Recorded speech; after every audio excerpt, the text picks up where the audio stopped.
अंधेरी रात एक military base जहां एयर डिफेंसेस पूरी तरह से अलर्ट हैं। रेडार्स हर तरफ का एयर स्पेस स्कैन कर रहे हैं और किसी भी हमले को रोकने के लिए interceptor missiles are ready to go. अचानक आसमान में तेजी से गुजरती एक चीज नजर आती है, एक हाइपरसोनिक मिसाइल जो चंद मिनट्स में अपने टारगेट तक पहुंच जाएगा।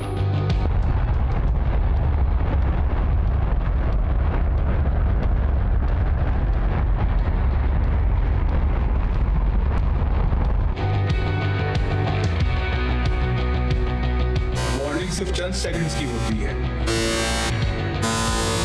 एयर डिफेंस सिस्टम्स फौरन से इंटरसेप्टर्स लॉन्च करते हैं।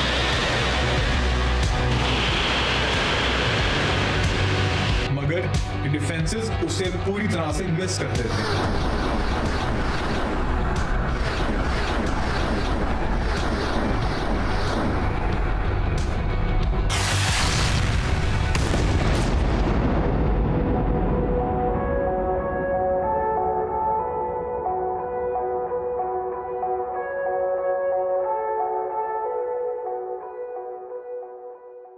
ये सिर्फ एक मिसाइल हमला नहीं था, बल्कि एक ऐसी टेक्नोलॉजी की डेमोन्स्ट्रेशन थी जो मॉडर्न एयर डिफेंसेस को बिल्कुल बेअसर बना चुकी है अपनी तेज़ रफ्तारी और इवेसिव टैक्टिक्स के साथ। Welcome to another episode of Great Game Pakistan, जहां आज हम डिस्कस करेंगे हाइपरसोनिक मिसाइल्स, वो इंतहाई तेज़ हथियार जो मॉडर्न वॉरफेयर को कम्प्लीटली बदल चुके हैं।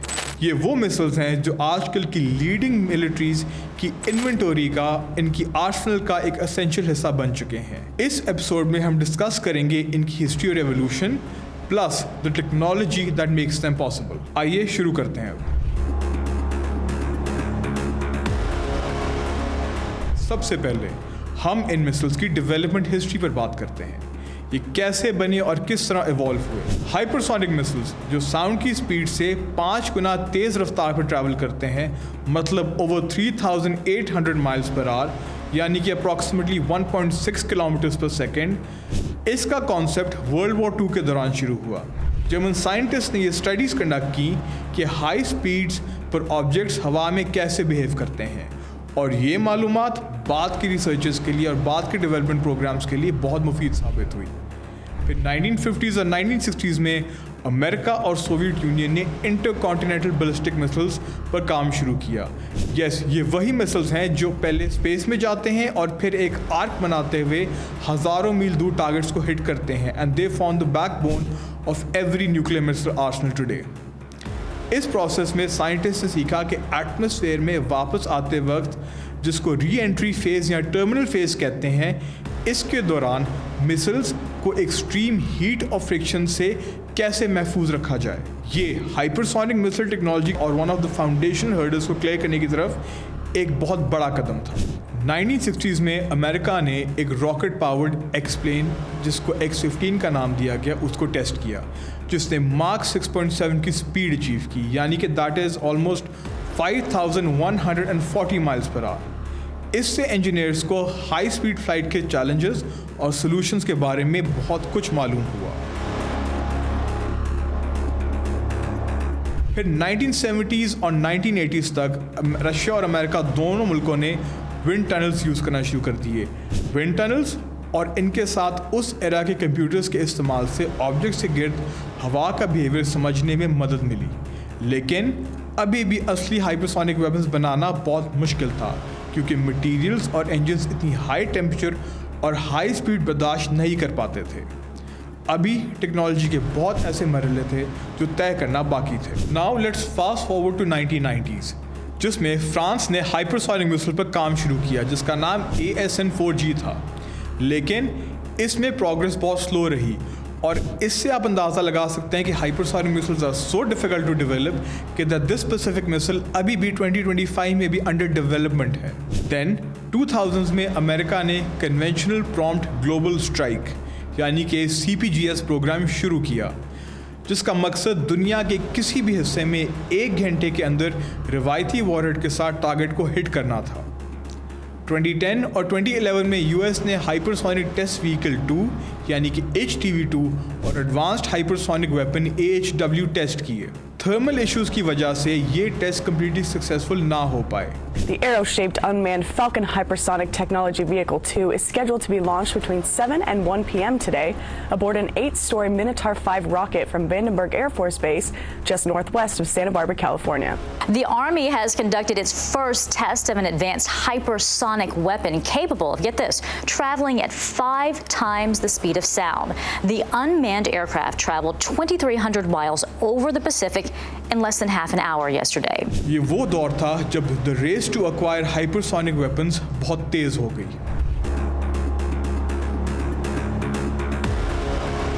ट्वेंटी में रशिया और चाइना ने अपने प्रोग्राम्स को फास्ट ट्रैक कर दिया क्योंकि एट दिस टाइम अमेरिका ने अपनी under development missile shield announce की, जो कि एक collection of anti ballistic air defences थी। This made Russian and Chinese ballistic missile arsenals very much less effective. फिर 2018 में रशिया ने एवनगार्ड नामी हाइपरसोनिक ग्लाइड व्हीकल टेस्ट किया और 2019 तक उसको ऑपरेशनल भी बना दिया। चाइना ने 2019 के मिलिट्री परेड में डोंगफैंग 17 यानी कि DF-17 hypersonic glide vehicle reveal किया। फिर 2022 में रशिया ने यूक्रेनियन कॉन्फ्लिक्ट में for the first time ever Kinzhal और ज़रकोन हाइपरसोनिक मिसाइल्स का इस्तेमाल किया। This was the first real application and battle deployment of hypersonic missiles. America ने इन्हीं डेवलपमेंट्स को काउंटर करने के लिए फिर LRHW को 2020 और 2024 में टेस्ट किया। चाइना ने 2021 में एक और एडवांस्ड HGV टेस्ट किया, जो चाइना के upcoming fractional orbital bombardment system यानी कि FOBS का हिस्सा था।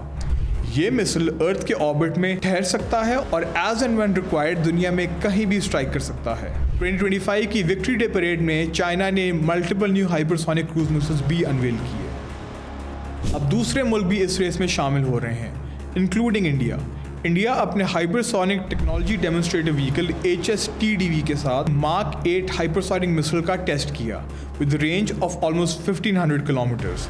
टर्की ने जुलाई 2025 में IDF एक्सपो में अपना पहला hypersonic missile Typhoon block 4 unveil किया और अमेरिका, UK, ऑस्ट्रेलिया का जॉइंट प्रोग्राम ऑकस के तहत जून 2025 में मिसाइल टेस्टिंग को एक्सेलरेट कर दिया गया और इसका मकसद ये था कि डिलीवरेबल टेक्नोलॉजी को प्रायोरिटी दी जाए, यानी कि वो टेक्नोलॉजी, वो वेपन सिस्टम्स जो करंटली इमीडिएटली फील्ड हो सकें बैटलफील्ड के ऊपर। एज वी स्पीक ये हथियार अब टेस्टिंग फेज में नहीं रहे, बल्कि इनकी डिप्लॉयमेंट दुनिया के डिफरेंट थिएटर ऑफ ऑपरेशंस में की जा रही है। अब दुनिया भर में नई आर्म्स रेस शुरू हो चुकी है। इसकी एक मिसाल is the ongoing Zapad 2025 drills, जहां रशिया ने in front of international military observers Zircon hypersonic missile को बैरेंट सी में टेस्ट फायर किया। This was the clear statement of intent by the Russians. अब बात करते हैं उन चैलेंजेस की जो हाइपरसोनिक मिसाइल डेवलपर ने फेस की और उन टेक्नोलॉजिकल डेवलपमेंट्स की जिसके ज़रिए ये चैलेंजेस ओवरकम किए गए। मिसाइल को हाइपरसोनिक स्पीड पे ट्रैवल करवाना खुद से एक बहुत बड़ा चैलेंज था। उसके बाद इस स्पीड की वजह से मज़ीद यूनिक चैलेंजेस पैदा हुए, मिसाल के तौर पर हाई टेम्परेचर्स और हाई एयर प्रेशर मैनेजमेंट। जब कोई चीज़ इतनी स्पीड पर ट्रैवल करती है तो वो हवा के मॉलिक्यूल से टकराती है, जिससे शॉक वेव्स पैदा होती हैं और इवेंचुअली एक सोनिक बूम प्रोड्यूस होता है। ये हीटेड एयर को प्लाज्मा में तब्दील कर देते हैं, यानी कि एक super heated and super charge gas जो रेडार और कम्युनिकेशन सिग्नल्स को डिस्टर्ब कर देती है। टेक्नोलॉजी को यहाँ हीट मैनेज करना, पाथ कंट्रोल करना और टर्बुलेंट हवा में स्टेबिलिटी कायम रखने के चैलेंजेस फेस करने पड़ते हैं। चलिए अब डिटेल से देखते हैं कि टेक्नोलॉजी ने चैलेंजेस को कैसे ओवरकम किया। बिफोर मूविंग ऑन, इस बात को मैं रीइटरेट और रीएम्फसाइज कर दूं कि इनके दरमियान में यानी कि AGVs और HCMs में डिफरेंस को हाईलाइट करना बहुत ज़रूरी है और समझना बहुत अहम है। सबसे पहले हम बात करेंगे propulsion सिस्टम्स की, यानी ये स्पीड किन खास इंजन्स के ज़रिए अचीव की गई। हाइपरसोनिक क्रूज मिसाइल्स HCMs एक ख़ास इंजन यूज़ करते हैं जिसे सुपरसोनिक कंबस्शन रैम जेट यानी कि स्क्रैम जेट कहते हैं। ये रेगुलर जेट इंजन से मुख्तलिफ है क्योंकि ये सुपरसोनिक स्पीड पर आने वाली हवा को इस्तेमाल करने के बाद उसी स्पीड से एग्जॉस्ट भी करता है ताकि कांस्टेंट हाइपरसोनिक अचीव की जाए। इससे मिसाइल कंटिन्यूसली माक 5 या उससे ज़्यादा की स्पीड पर ट्रैवल करता है। इसकी लेटेस्ट एग्जांपल इसी साल अनाउंस होने वाले Chinese YJ-19 scramjet powered HCM है, जो सबमरीन्स के लिए डेवलप किया गया। दूसरी तरफ हाइपरसोनिक ग्लाइड व्हीकल्स हैं। AGVs hypersonic speeds on re entry achieve करते हैं अपनी एरोडायनामिक शेप की मदद से, और ये ग्लाइड करते हुए एनिमी डिफेंसेस को डॉज करते हैं और टारगेट को हिट करते हैं। Now let's talk about the building materials used for these hypersonic weapons. ये मटेरियल्स इंटेंस हीट और हाई एयर प्रेशर को हैंडल करते हैं। इतनी हीट नॉर्मल मटेरियल्स को पिघला देती है, इसलिए एडवांस मटेरियल्स यूज़ होते हैं जैसे अल्ट्रा हाई टेम्परेचर सिरेमिक्स यानी कि UHTCs। मिसाल के तौर पर ज़िरकोनियम डाइबोराइड, जो एक्सट्रीम टेम्परेचर्स बर्दाश्त कर सकते हैं।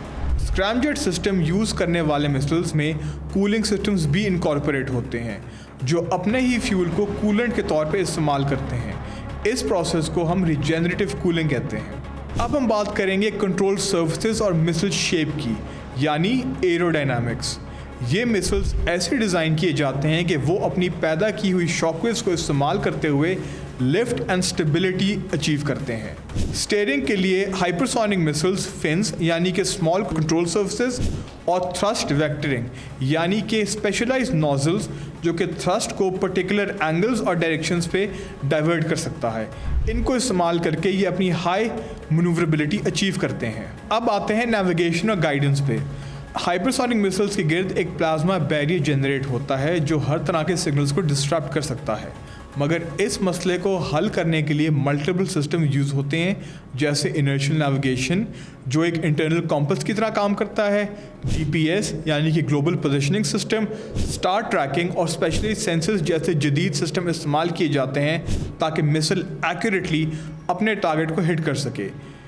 ये थे वो टेक्नोलॉजिकल ब्रेक थ्रू जिनकी वजह से हाइपरसोनिक मिसाइल्स आज एक फ्लैगशिप और हेडलाइन ग्रैबिंग वेपन सिस्टम बन गया है, और पूरी दुनिया इनकी डेवलपमेंट और इनको एक्वायर करने की दौड़ में लगी हुई है। यहाँ आपका सवाल होगा कि हमने हाइपरसोनिक मिसाइल्स की डेवलपमेंट स्टेजेस, टेक्नोलॉजीज़ और इनकी डेवलपमेंट में जो फेस चैलेंजेस हैं इनकी बात तो की है, मगर जिन दो हाइपरसोनिक मिसाइल्स यानी कि AGVs और HCM जिनकी बात की है, ये एक्चुअली ऑपरेट कैसे करते हैं ये आपको डिटेल में नहीं समझाया। पहले हम देखेंगे हाइपरसोनिक ग्लाइड व्हीकल्स यानी कि AGVs को। ये रॉकेट्स के ज़रिए 30 से 60 माइल्स की ऊंचाई तक पहले लॉन्च होते हैं। वहाँ से ये रॉकेट से डिटैच होकर सिर्फ अर्थ की ग्रेविटेशनल पुल का इस्तेमाल करते हुए वापस अर्थ की तरफ ग्लाइड करते हैं, और वो भी माक 5 से माक 20 की अमेजिंग स्पीड्स पर। 3800 से 15,300 माइल्स पर आवर की हाई स्पीड में भी ये मिसाइल्स हाईली मनूवरेबल होते हैं। इसमें मौजूद कंप्यूटराइज फ्लाइट कंट्रोल सिस्टम इसे फ्लाइट के दौरान डायरेक्शन चेंज करने और एनिमी डिफेंसेस को डॉज करने की सलाहियत देता है। ये एक स्मार्ट ग्लाइडर जैसा होता है। दूसरी किस्म है हाइपरसोनिक क्रूज मिसाइल यानी कि HCMs। हमने अपनी पिछली रॉकेट फोर्स वाली वीडियो में आपको बताया था कि क्रूज मिसाइल्स ज़मीन के साथ ट्रैवल करते हुए रेडार डिटेक्शन अवॉइड करते हैं और हाईली मनूवरेबल होते हैं, बट ये क्रूज मिसाइल्स सबसोनिक स्पीड से ट्रैवल करते हैं, यानी कि आवाज़ की स्पीड से भी कम। मगर HCM यानी कि हाइपरसोनिक क्रूज मिसाइल्स इन तमाम खूबियों के हामिल होने के साथ साथ हाइपरसोनिक स्पीड का एज भी प्रोवाइड करते हैं, जो एनिमी के इंटरसेप्टर मिसाइल्स और इंटरसेप्शन सिस्टम्स को काफ़ी हद तक लेस इफेक्टिव कर देता है।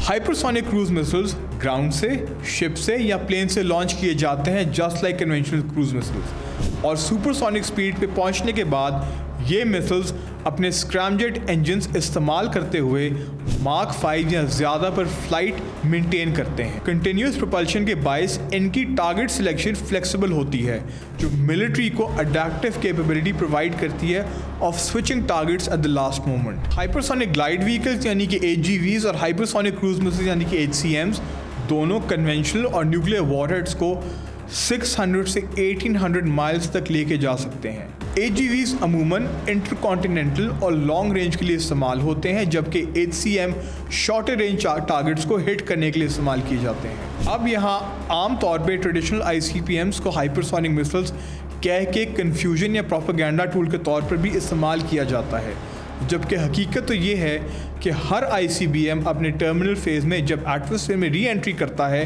तो ग्रेविटेशनल पुल की वजह से हाइपरसोनिक स्पीड अचीव कर लेता है, जबकि a true hypersonic missile stage hypersonic in most of its flight duration. आपकी आसानी के लिए हम उसे थोड़ा मजीद ब्रेक डाउन करते हैं। Now let's take a look at the trajectory and flight path.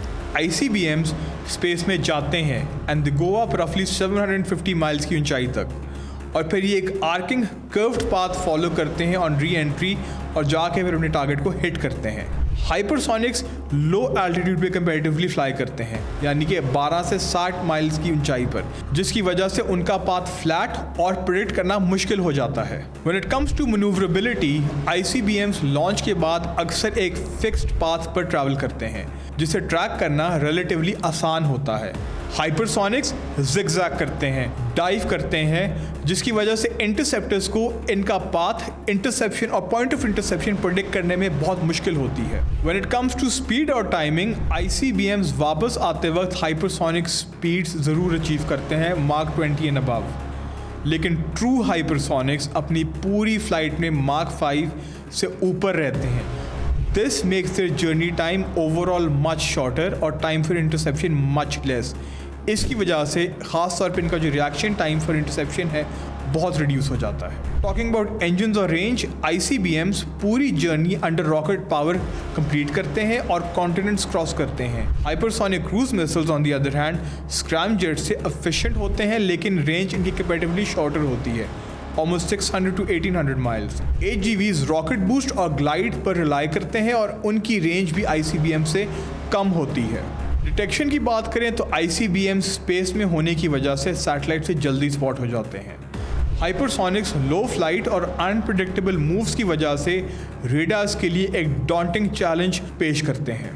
To sum it all up, hypersonic missiles ICBM से ज़्यादा एजाइल होते हैं, कम प्रेडिक्टेबल होते हैं और शॉर्ट नोटिस स्ट्राइक से काबिल होते हैं, लेकिन on the other hand ICBMs are capable of greater ranges. ये दोनों मिसाइल्स ही मॉडर्न वॉरफेयर और modern stand off weapon capabilities का एक अहम हिस्सा बन चुके हैं। When it comes to hypersonic weapons, कई मुल्क इस आर्म्स रेस में लीड कर रहे हैं अपने special programs, special weapon systems और by simply being further along the development track. अब हम आपको बताएंगे उन नेशंस और उनके कटिंग एज हाइपरसोनिक प्रोग्राम्स के बारे में। Now let's first take a look at the pioneer in hypersonic weapons, यानी कि Russia. First up, Avangard HGV, जो कि Mach 27 पे केपेबल है and it can also carry a nuclear payload. Zircon, hypersonic cruise missile, जो कि Mach 9 पे travel कर सकता है। Kinzhal, जो कि Mach 10 का एक एयर लॉन्च क्रूज मिसाइल है and both Zircon and Kinzhal have been heavily used in Ukraine. Russia ने Zapad 2025 में भी Zircon को नेटो टेरिटरी के करीब टेस्ट किया, which was a clear sign of intent कि इनकी अब hypersonic technology is truly cutting edge and capable of inflicting fear and damage on any opposing nation. Then comes China, which is very close behind Russia. इनका Dongfeng 17 यानी कि DF-17 जो कि एक hypersonic glide vehicle है, Yingji-21 YJ यानी कि YJ-21 जो कि air launch hypersonic cruise missile है, YJ-19 जो कि एक submarine launch scrum jet powered cruise missile है। ये सारे चाइना के विक्ट्री डे परेड में दुनिया के सामने अनवेल किए गए, showing that once again China is going full speed ahead on hypersonics. Surprisingly America is at number 3, और ये इसलिए क्योंकि America has a lot of catching up to do, लेकिन they are not far behind either. LRHW जो कि एक US army का program है on which is scheduled to be deployed by the end of 2025, CPS जो कि navy का hypersonic glide vehicle है, एंड ARRW एंड HACM जो कि दोनों एयरफोर्स के प्रोजेक्ट्स हैं। Next up is France with the ASN-4G जो कि अभी भी अंडर डेवलपमेंट है, और ये एक scramjet powered nuclear armed hypersonic weapon है, और अभी भी इसकी डिप्लॉयमेंट इज स्केड्यूल्ड फॉर 2035 यानी कि अब से 10 साल बाद। नेक्स्ट अप इज जापान जो अपने hyper velocity gliding projectile programme को डेवलप कर रहा है with the support of the United States. Along with that, surprisingly, Japan is also making rail guns, yes, magnetically powered rail guns as a counter to hypersonic weapons. Australia की बात करें तो वो अभी करंटली यूनाइटेड किंगडम और United States के साथ एक जॉइंट वेंचर कर रहे हैं to develop hypersonic weapons under the high flight project. but currently there is no deployment date for the weapon system. Now let's talk about Turkey. और Turkey का हम जानते हैं कि रिसेंटली IDF 2025 के अंदर उन्होंने अपना much acclaimed typhoon block 4 hypersonic cruise missile का डेब्यू किया. When it comes to Iran, we cannot ignore the Fatah series.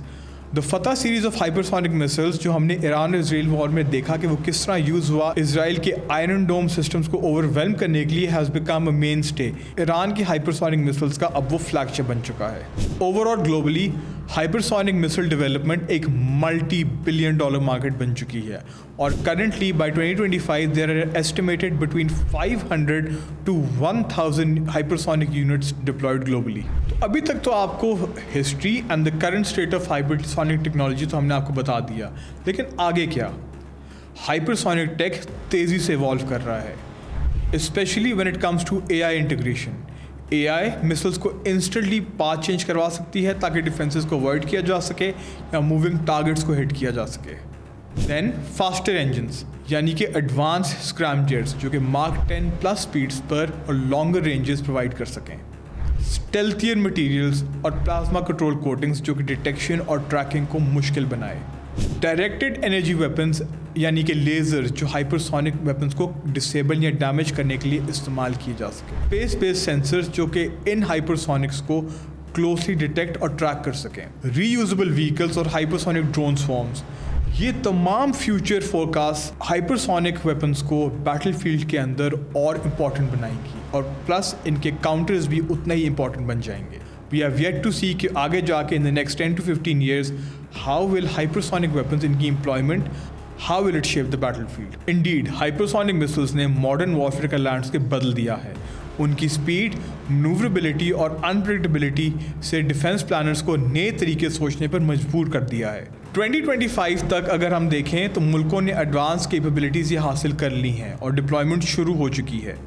इसलिए इन मिसाइल्स की डिटेक्शन, इंटरसेप्शन और इनकी स्ट्रेटेजिक इम्पोर्टेंस अब एक अहम सवाल बन चुकी है for every country, for every government, for every military think tank, war planner.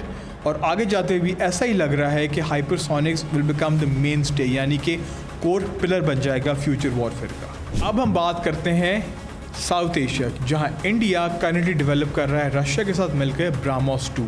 इसके साथ साथ HSTDV जो कि इंडिया का एक इंडिजिनस हाइपरसोनिक वेपन प्रोग्राम है. And along with that India is also developing an anti ship hypersonic cruise missile under the LRASM programme.